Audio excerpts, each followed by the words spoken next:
The massive research ship called Stellar Dawn was having the worst day possible.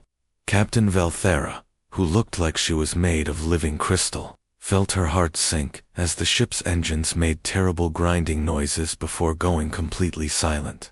Her beautiful crystalline body reflected the red glow from the dangerous Crimson Nebula outside.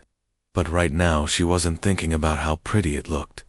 "This is really bad," she whispered to herself as she watched their ship getting pulled, like a magnet toward a planet they had never seen before. The gravity was too strong, and without engines, they were basically flying rocks about to crash. Valthera turned to her navigator, a fish-like creature named Bloodmeth, who needed to stay in a special water suit to breathe. "Send out our emergency signal right now," she ordered. Her voice was shaking, even though she tried to sound calm. Bloodmeth's big eyes looked scared as his webbed fingers worked the controls. At the communication station, Luxera was having her own problems. She was made of pure energy and usually glowed bright yellow when she was happy. Right now, she was flickering like a broken light bulb, which meant she was really worried. "The beacon is active, Captain," she said in her musical voice that sounded like wind chimes, "but I don't know if anyone will hear us out here." The next few hours felt like forever. Everyone on the ship knew they were in serious trouble. The Stellar Dawn had some of the smartest alien scientists in the galaxy on board, but none of them knew how to fix engines while being pulled into a planet's gravity. They tried everything they could think of, but nothing worked. Then, just when things looked hopeless, their radio crackled to life. The voice that came through was rough and confident. "This is Captain Jake Miller aboard the human freighter Prairie Wind. We got your distress call, and we're on our way to help you out." Valthera felt her crystal body get darker, which happened when she was annoyed or disgusted. Humans. Of all the species in the galaxy that could have answered their call, it had to be humans. Everyone knew humans came from a death world called Earth, where everything tried to kill you.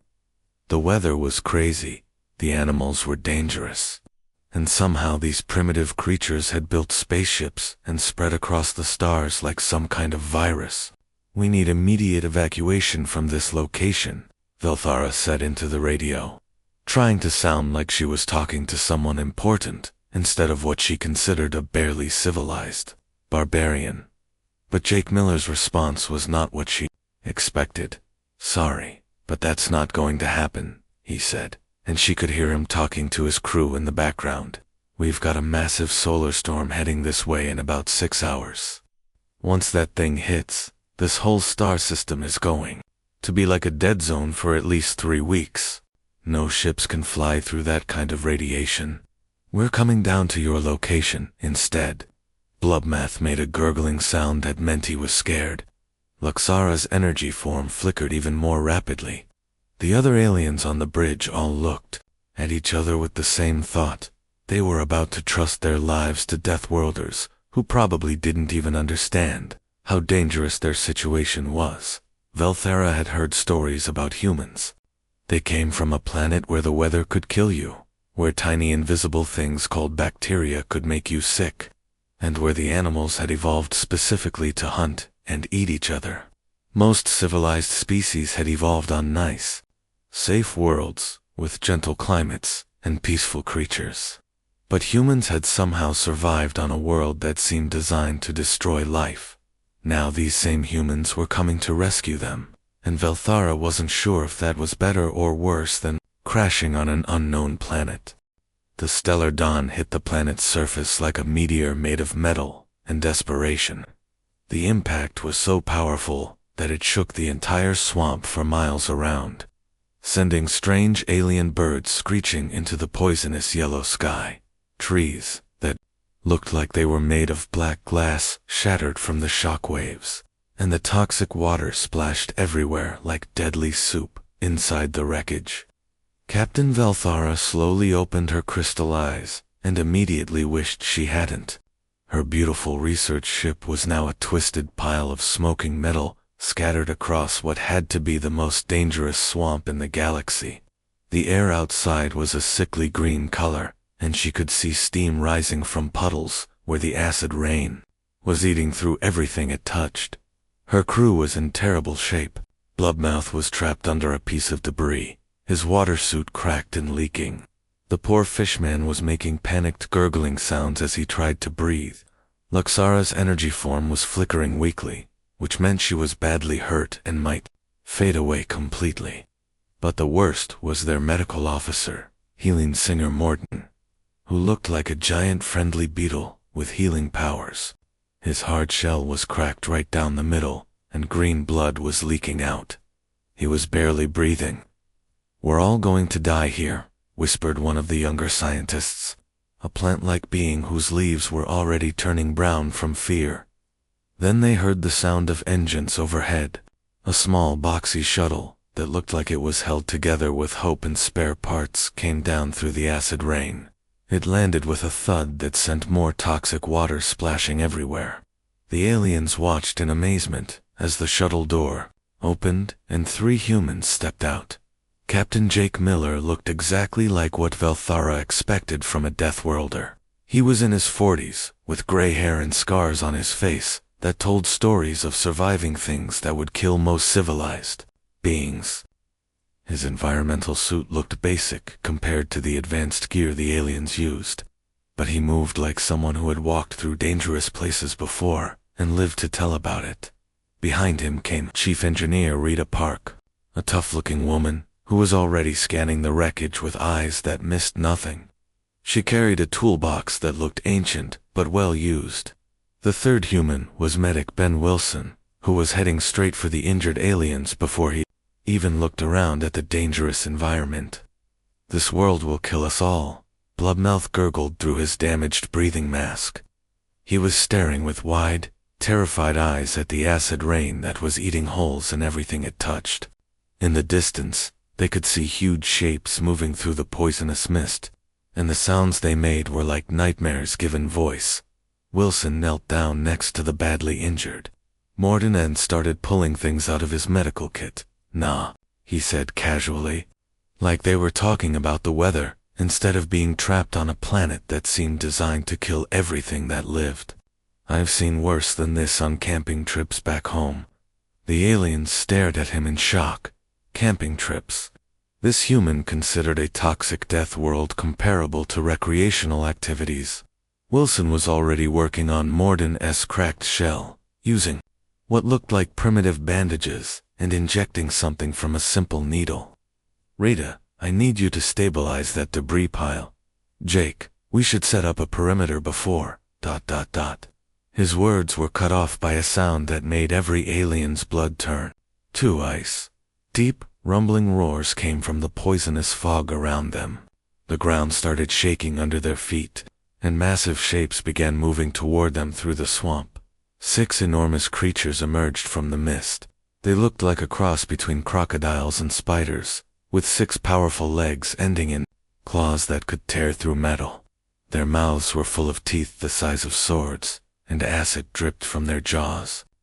Each one was bigger than the human shuttle, and their roars made the broken pieces of the stellar dawn rattle. The aliens huddled together in terror. Velthara felt her crystal body growing dim with fear. This was it. They had survived the crash, only to be eaten by monsters on a toxic death world. Even the humans had to be scared now. But when she looked at Jake Miller and his crew, they weren't running or screaming. They were just standing there, looking at the approaching monsters like they were solving an interesting puzzle. Jake Miller didn't even flinch as the massive 6-legged monsters charged toward them through the toxic swamp, while the aliens were preparing to die. He calmly reached into his gear and pulled out what looked like a weapon made from spare parts and determination. It wasn't sleek or fancy, like the advanced equipment the Galactic Council used. It looked like something someone had built in their garage using whatever they could find. Rita Miller called out to his engineer, his voice as calm as if he was asking her to pass the salt at dinner. "You remember those weird purple pods we saw growing on the trees when we flew over this place?" Rita Park was already moving, her experienced hands grabbing something from her toolkit, the ones that were pulsing and making those weird sounds. "Yeah, I grabbed a few on the way down here. Figured they might come in handy. She pulled out what looked like a simple metal container, but the aliens could see it was glowing with the same purple light as those strange pods. Without hesitation, she pulled a pin and threw it right at the biggest monster, which was now close enough that they could smell its rotten breath. The explosion was incredible. Purple light filled the air, and the sound was like thunder mixed with the world's angriest bee. But what happened next was even more amazing. The blast didn't just scare away the monsters. It did something the aliens never expected. The creatures' tough outer shells cracked, and pieces fell off. But instead of running away injured, the monsters actually looked confused, and then slowly backed away, almost like they were showing respect. "Huh," Miller said, watching the retreating monsters. "Looks like those pods are some kind of territorial marker. The creatures think we just claimed this area as our own." But Rita wasn't done. While the aliens stared in shock, she was already collecting the pieces of shell that had fallen from the monsters. "Jake, this stuff is amazing. Look at this. It's lightweight, but stronger than our best armor plating. And these chemical compounds from the pods, ... She held up a sample that was still glowing. "This could solve half our problems right here, Ben." Wilson was already back to work on the injured aliens, but now he was doing things that seemed impossible. He had collected some of the strange mushrooms growing on the nearby trees, and was somehow turning them into medicine. The aliens watched in amazement as he used basic tools to extract healing compounds that their own advanced medical technology couldn't produce. "This can't be real," whispered Blubmouth, his fish-like eyes wide with disbelief. "You're using primitive methods with local materials. Our medical databases say this planet's biology is completely incompatible with our species." Wilson looked up from his work and grinned. "Your databases don't know everything. Life finds a way to work together if you just pay attention to what it's trying to tell you." He held up a simple syringe filled with a clear liquid. "These mushrooms produce natural antibiotics that are actually better than the synthetic stuff we usually use. Sometimes the old-fashioned way works better than fancy technology." Within just a few hours, something incredible was happening. Morden, who had been barely alive with his cracked shell, was not only conscious, but actually feeling better than he had in years. The natural antibiotics had not only healed his wounds, but had boosted his immune system in ways their advanced medicine never could. Luxara's energy form was flickering rapidly, but now it was from excitement instead of pain. "How is this possible?" she asked, her musical voice filled with wonder. "Your methods look so simple, so primitive, but they're working better than our most advanced medical technology. You've healed injuries that our best doctors said would take months to recover." Rita had somehow managed to repair their life support systems using nothing but the monster shells, some plant fibers, and what looked like spare parts from their shuttle. The air around them was getting cleaner, and the deadly radiation from the planet's atmosphere was being filtered out by a system that looked like it was built from junk, but worked better than anything the Galactic Council had ever designed. Miller looked around at his team's work and just shrugged like it was no big deal. "You adapt or you die," he said simply. "That's just basic human philosophy. When life gives you problems, you figure out how to turn them into solutions." 5 days had passed since the crash, and Captain Valthera couldn't believe what she was seeing. What had started as a desperate survival situation had somehow turned into the most comfortable living experience she'd ever had outside of a luxury space station. The humans hadn't just kept everyone alive. They had built something that was actually better than their original ship, Rita. Park had become like a magician with engineering. Using nothing but materials they found on this toxic death world, she had constructed a water purification system that was producing the cleanest, most refreshing water any of the aliens had ever tasted. The system used layers of different minerals from the planet's rocks, combined with filtering materials made from local plants, and somehow, the end result was water so pure, it made their advanced ship filters look like toys. I don't understand how this is possible, Blubmath said as he sipped the crystal-clear water through his breathing apparatus.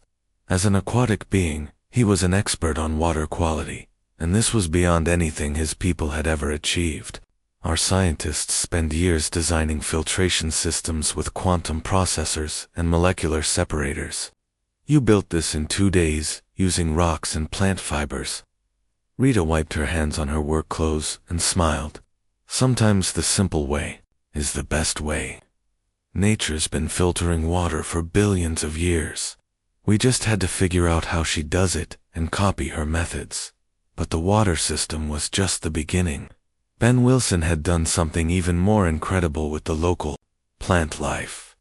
He had studied the strange vegetation growing around their crash site, and somehow figured out how to grow food that was not only safe for all the different alien species to eat, but was actually making them healthier and stronger than they had ever been before. Morden, whose shell had been completely healed, was now discovering that his natural healing abilities were working better than ever. This food you're growing, he said to Wilson, it's not just feeding us, it's improving our biological functions. My healing powers are twice as strong as they were before the crash. Wilson was tending to his improvised garden, where earth seeds were somehow growing alongside alien plants in perfect harmony. It's all about understanding what different species need and finding ways to give it to them. Your body was missing certain minerals that are common in these local plants. Now that you're getting them, you're operating at full capacity for the first time in your life. The other aliens were experiencing similar improvements. Luxara's energy form was brighter and more stable than it had ever been. The plant-like scientists found that their photosynthesis was more efficient. Even Blubmath discovered he could hold his breath longer and think more clearly. But on the 5th day, their peaceful progress was interrupted by an alarm from the monitoring equipment Rita had built.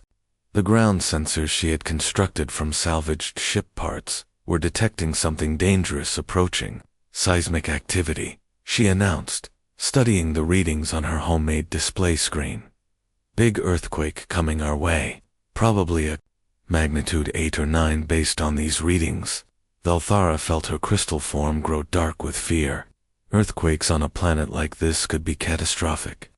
Their improvised shelter, no matter how comfortable, couldn't possibly survive that kind of geological violence. We need to evacuate immediately, she said, already preparing to gather their supplies. But Jake Miller wasn't moving toward the emergency equipment. Instead, he was walking calmly to a control panel that Rita had built into the side of their main shelter. Don't worry about it, he said casually. We've got this handled. What do you mean? Velthara asked in confusion.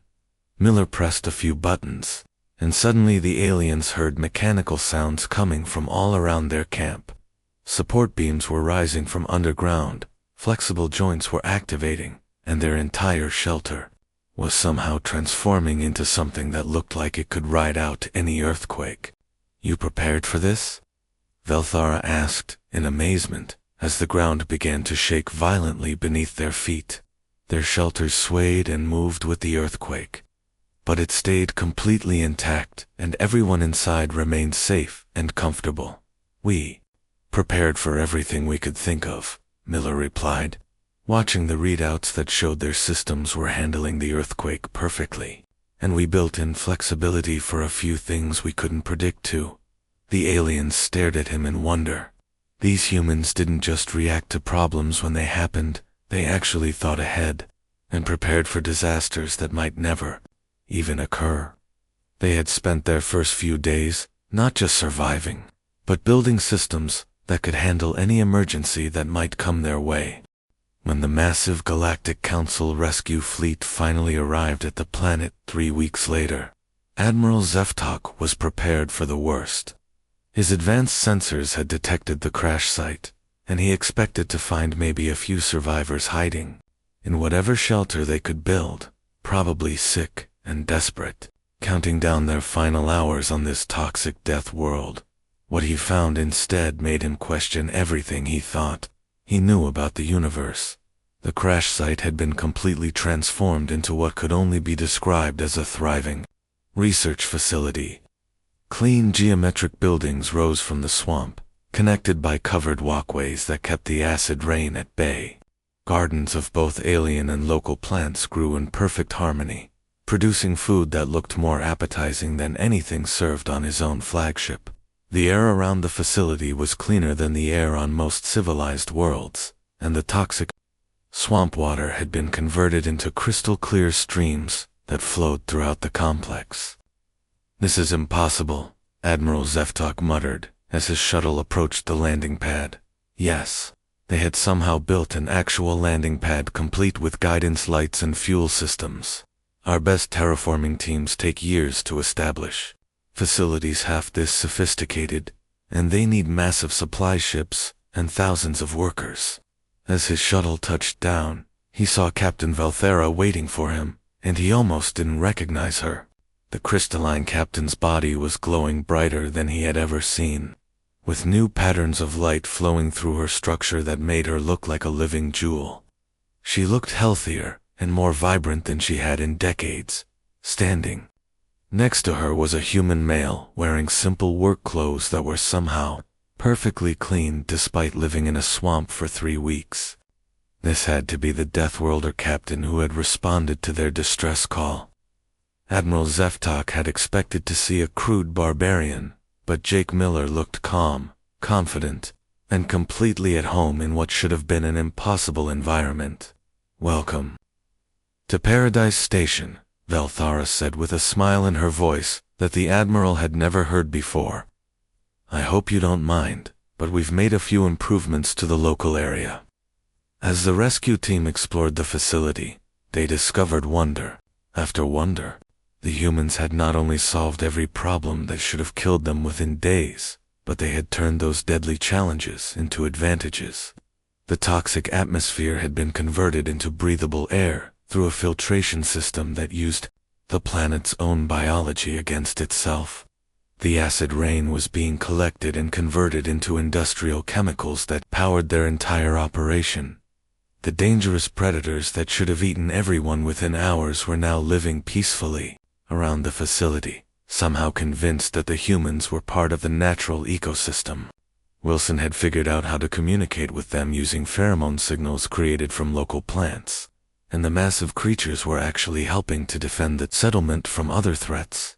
But the most incredible discovery was in the research labs that Rita Park had constructed. The alien scientists had made breakthrough discoveries about biology, chemistry, and physics that would advance galactic science by decades. They had learned things about survival and adaptation that their most advanced universities had never even considered. "I need to ask you something," Admiral Zeftok said to Jake Miller as they toured the facility. "How did you know to do all this? How did you plan for problems that shouldn't have been solvable?" Miller stopped walking and looked around at everything his team had built.